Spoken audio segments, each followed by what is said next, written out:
नमस्कार दोस्तों, आपके अपने चैनल यामिनी ज्योतिष में बहुत बहुत स्वागत है। आज एक बहुत छोटी सी वीडियो बनाने जा रहा हूँ किसी के आग्रह पर, और सिंपल सा एक टॉपिक है और महत्वपूर्ण है। बहुत से लोगों को इसकी थ्योरी जो है वो पता नहीं है, तो कोशिश करूँगा इस वीडियो में आपको पूरी डिटेल्स बताने की और क्या उसके पीछे कॉन्सेप्ट होता है।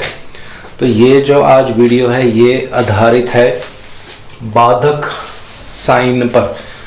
कैसे बाधक साइन जो है वो देखा जाता है, कैसे उसके अंदर जो उस साइन के अंदर जो ग्रह होते हैं वो कैसे देखे जाते हैं और क्या उसमें आपको देखना होता है, कैसे ये अपना फलित देते हैं, कब ये अपना फलित देंगे, ये सारी चीज़ें एक छोटी सी वीडियो में डिस्कस करेंगे।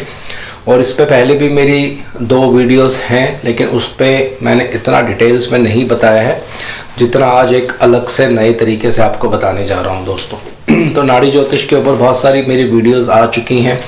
कुछ टिपिकल वीडियोस हैं जो मेरे को लगता है कि थोड़े जो मेरे सब्सक्राइबर्स हैं उनको समझने में डिफ़िकल्टी हो रही है। ज़्यादातर जो लोग कोर्स करते हैं वो वैदिक में ही करते हैं, तो वैदिक के कॉन्सेप्ट और नाड़ी के कॉन्सेप्ट जो हैं बिल्कुल अलग अलग होते हैं। लेकिन जब आप प्रेडिक्शन करते हैं तो दोनों की प्रेडिक्शंस लगभग सेम बैठती है। वैदिक में थोड़ी कैलकुलेशन करनी पड़ती है, नाड़ी में जो है रूल्स हैं उन रूल्स के अकॉर्डिंग फलित होता है, तो वो थोड़ा स्नैपशॉट मेथड है। इसीलिए थोड़ी सी वीडियो समझने में शायद किसी को या बहुत से लोगों को डिफ़िकल्टीज हो रही है, उसके लिए क्षमा चाहता हूँ। तो आइए आज अपना मेन टॉपिक शुरू करते हैं। बाधक का क्या मतलब होता है कुंडली में। तो वीडियो आरंभ करने से पहले गणेश जी से आराधना करूंगा सबके घर में सुख और शांति बनाए रखें, और भगवान शनिदेव से आराधना करूंगा सबके घर में सुख और शांति बनाए रखें। तो देखिए, बाधक का मतलब क्या होता है पहले ये जान लेते हैं। ये रूल नाड़ी में भी लगता है, ये रूल वैदिक में भी लगता है, दोनों में ही लगता है, इसीलिए मैं ये वीडियो बना रहा हूँ।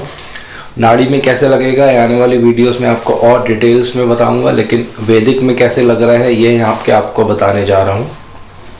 बाधक का मतलब होता है, जैसे आप नाम से ही इसको समझ सकते हैं, ऑब्स्ट्रक्शन, किसी तरह का प्रॉब्लम देने वाला या रुकावट देने वाला या कष्ट देने वाला जो मतलब होता है उसको बाधक कहा जाता है। अब कुंडली में बाधक कैसे देखना है पहले ये समझ लेते हैं। तो इसके लिए 4 चीज़ें आपको याद रखनी है, 1, 4, 7 और 10। ये हमारी चर राशि है। 2, 5, 8 और 11 ये स्थिर, सिंपल, और 3, 6, 9 और 12 ये होती हैं द्विस्वभाव। तो ये आप नोट कर सकते हैं, ये बहुत इम्पॉर्टेंट है। इसको इंग्लिश में डुअल साइंस भी कहा जाता है, इसको फिक्स्ड कहा जाता है, और इसको जो होता है मूवेबल कहा जाता है, और कुछ लोग इसको कॉमन साइंस भी बोलते हैं, कॉमन। तो ये यहाँ पे आप नोट कर सकते हैं, ये बहुत महत्वपूर्ण है। अब रूल क्या है पहले ये समझ लेते हैं। जितने भी चर लगन होते हैं, यानी आप अगर आपका मेष लगन है और कर्क लगन है, तुला लगन है, 10 नंबर लगन है, तो उसके लिए जो 11वें भाव होता है वो बाधक बन जाता है। अब यहाँ पे 3 कैटेगरीज हैं इसकी, जो मैं आपको अभी थोड़ी देर में बताऊंगा। इसी तरह से जो फिक्स्ड साइंस होते हैं उनके लिए 9वां भाव जो होता है वो बाधक बन जाता है। इसी तरह से द्विस्वा भाव जो होती हैं राशियाँ, अगर ये आपके लगन में आ रही हैं तो उससे 7th हाउस जो होता है, यानी बिल्कुल उसके सामने वाला जो हाउस होता है वो बन जाता है बाधक। तो ये आप यहाँ पे नोट कर सकते हैं क्योंकि ये बहुत महत्वपूर्ण है। तो इसी के ऊपर आगे अब चलते हैं। पहले एक कुंडली ड्रॉ करेंगे, और ये मैं यहाँ पे मिटाने जा रहा हूँ क्योंकि इसकी आवश्यकता अब नहीं पड़ेगी।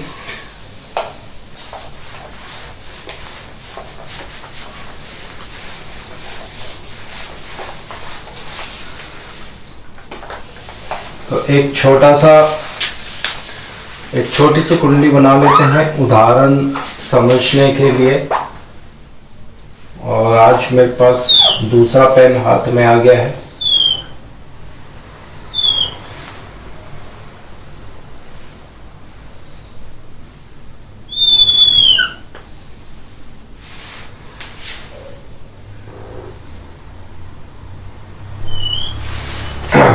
अब देखिए यहाँ पे उदाहरण समझते हैं। मान लीजिए आपका चर लगन यानी आपके लगन में मेष राशि जो उदित हो रही है जिस समय आपका जन्म होता है, तो लगन में अगर आपके मेष राशि है तो यहाँ पे आएगी कुंभ राशि। तो ये बन जाता है बाधक भाव, जो मैंने आपको अभी थोड़ी देर पहले बताया था, बाधक। अब यहाँ पे 3 लेयर्स हैं जो आपको फॉलो करनी है। यहीं पे बहुत से लोग जो हैं वो गलती कर देते हैं और उस गलती से फिर क्या होता है, फलित जो है बिल्कुल गलत हो जाता है। तो पहला नियम यहाँ पे क्या है, यहाँ जो राशि आ रही है यानी कुंभ राशि, मेष लगन वालों के लिए कुंभ राशि जो होती है ये बाधक राशि होती है। ये यहाँ पे आप नोट कर सकते हैं, पहला नियम। और दूसरा नियम यहाँ लिख देता हूँ। दूसरा नियम, अगर यहाँ पे कोई ग्रह है, मान लीजिए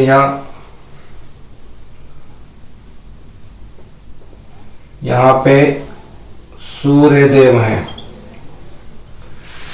तो इसका मतलब है कि सूर्य देव यहाँ पे बनेंगे बाधकेश। ये आपको याद रखना है। एक तो पहले मैंने लिखा था बाधक और अब दूसरा जो होगा ये बनेंगे बाधकेश।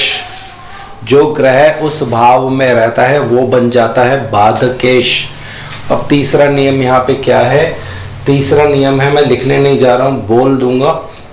शनिदेव इस घर के स्वामी हैं, कुंभ राशि के स्वामी होते हैं शनिदेव। तो ये बनेंगे बाधिकाधिपति, यानी उस घर के जो स्वामी होते हैं वो बनते हैं बाधिकाधिपति।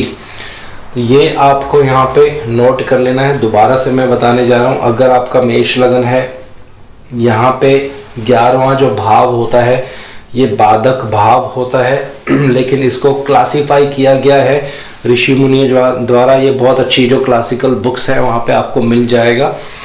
11 नंबर साइन आपकी बाधक राशि बनेगी। और अगर यहाँ पे कोई ग्रह है या कोई भी ग्रह हो सकते हैं तो वो ग्रह बन जाएंगे बाधकेश, जैसे मैंने यहाँ पे लिखा है।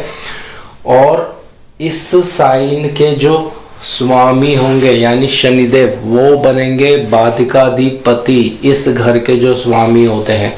तो इन 3 चीज़ों में आपको क्लासिफाई करना आना चाहिए कि कौन सा ग्रह क्या रोल मेरे को यहाँ प्ले करने वाला है।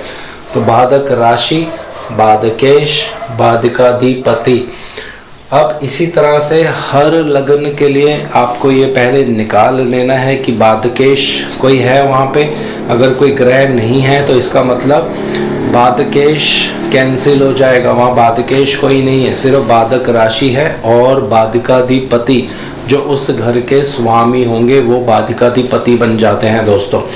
तो ये हर लगन के लिए आप निकाल सकते हैं, बहुत सिंपल है। वीडियो के स्टार्टिंग में मैंने आपको पहले ये बता दिया था।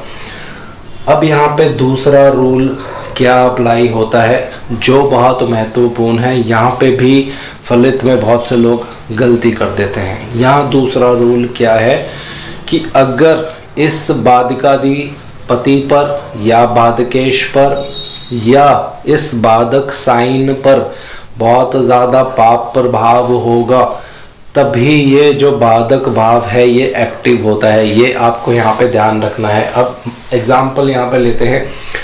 मान लीजिए सूर्य देव यहाँ पे बाधकेश बन रहे हैं हमारे, क्योंकि ये रूल मैंने अभी आपको बताया है, सूर्य देव बाधकेश है।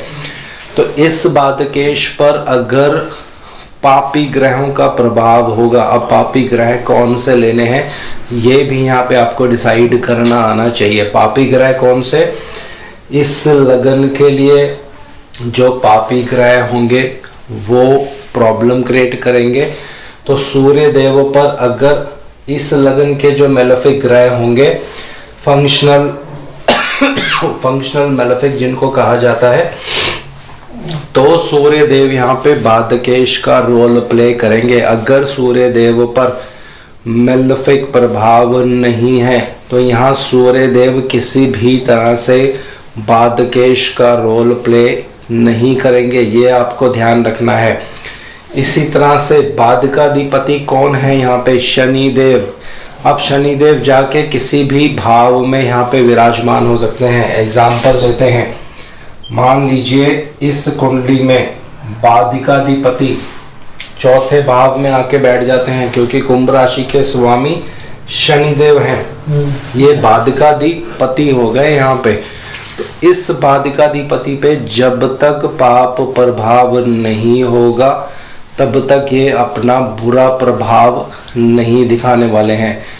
लेकिन नॉर्मल तौर पे आप इसको ये कह सकते हैं, क्योंकि ये बाधिकाधिपति हैं, इनके पास स्वामित्व है 11वें भाव का, तो कुछ रुकावटें ये चौथे भाव से संबंधित दे सकते हैं, लेकिन उसकी जो मात्रा होगी वो बहुत कम होगी। लेकिन अगर पाप प्रभाव पड़ेगा तो फिर 100% ये चौथे भाव को खराब कर देंगे। दोस्तों, जहाँ बैठेंगे बाधिकाधिपति जहाँ बैठता है उस भाव को खराब कर देता है।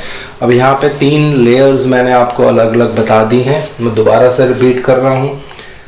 ये साइन जो होगा ये बाधक साइन बन जाएगा। इसमें अगर कोई ग्रह होगा तो बाधकेश, और उसके जो स्वामी होते हैं वो होते हैं बाधिकाधिपति। तो तीनों पे पाप प्रभाव अगर एक साथ होगा तो बहुत डिफ़िकल्टी, लेकिन अगर एक पे होगा तो फिर उसके हिसाब से आपको फलित जो है यहाँ पे करना है। तो ये जो है ये बेसिक रूल है दोस्तों वैदिक एस्ट्रोलॉजी का। बहुत से लोग यहाँ पे सिर्फ गलती क्या करते हैं, सीधा 11वां भाव देखते हैं और बोल देते हैं कि ये बाधकेश भाव है। बाधकेश राशि अलग होती है, बाधकेश ग्रह अलग होता है, बाधिकाधिपति जो होते हैं वो अलग होते हैं। तो इस तरह से आपको फलित जो है करना है। कोई भी पाप प्रभाव अगर नहीं होगा तो किसी भी तरह का बुरा परिणाम बाधकेश या बाधिकाधिपति नहीं देते हैं। ये रूल है, यहाँ पे आप याद कर लीजिए। तो छोटी सी वीडियो है, बहुत सिंपल तरीके से मैंने आपको बता दिया है। एक और एग्जांपल यहाँ पे ले लेते हैं। मान लीजिए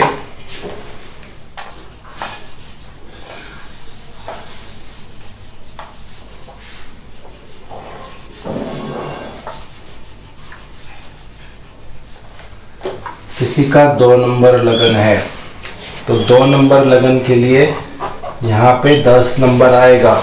तो 10 नंबर के स्वामी बन जाते हैं शनिदेव। तो शनिदेव यहाँ बनेंगे बाधिकाधिपति। 10 नंबर साइन बनेगा बाधक साइन, बाधक राशि। और अगर कोई ग्रह यहाँ पे बने रहेगा तो वो बनेगा बाधकेश। अब इस यहाँ पे थोड़ा सा आपको और डिटेल में क्या समझना है कि शनिदेव इस लगन के लिए एक योग कारक प्लैनेट होते हैं, क्योंकि एक राशि उनकी यहाँ पे एक त्रिकोण में एक केंद्र में। तो अगर इस शनिदेव पर बहुत ज़्यादा पाप प्रभाव होगा तभी ये अपना बाधिकाधिपति का जो रोल है यहाँ पे प्ले करेंगे, तभी आपको परेशानी हो सकती है। लेकिन अगर इस शनिदेव पर किसी भी तरह का पाप प्रभाव नहीं होगा तो फिर ये बाधक का रोल या बाधिकाधिपति जो होते हैं उनका रोल प्ले नहीं करेंगे, किसी तरह से आपको परेशानी नहीं देंगे। तो ये हर लगन के लिए जो रूल है ये एप्लीकेबल है। बहुत सिंपल तरीके से मैंने आपको बता दिया है। अगली और वीडियोस में कुछ कॉम्बिनेशंस के बारे में चर्चा करेंगे, जो नाड़ी ज्योतिष के बहुत इंपॉर्टेंट कॉम्बिनेशंस होते हैं। तो बहुत ही सिंपल ढंग से मैंने आपको यहाँ पे बता दिया है। आशा करता हूँ ये सारा कॉन्सेप्ट जिन्होंने मुझसे आग्रह किया था उनको क्लियर हो गया होगा। तो उनके फलित में जो त्रुटि हो रही थी मेरे ख्याल से वो बिल्कुल अब ठीक फलित कर पाएंगे। तो आज इस वीडियो को यहीं विराम दे रहा हूँ। जय शनिदेव।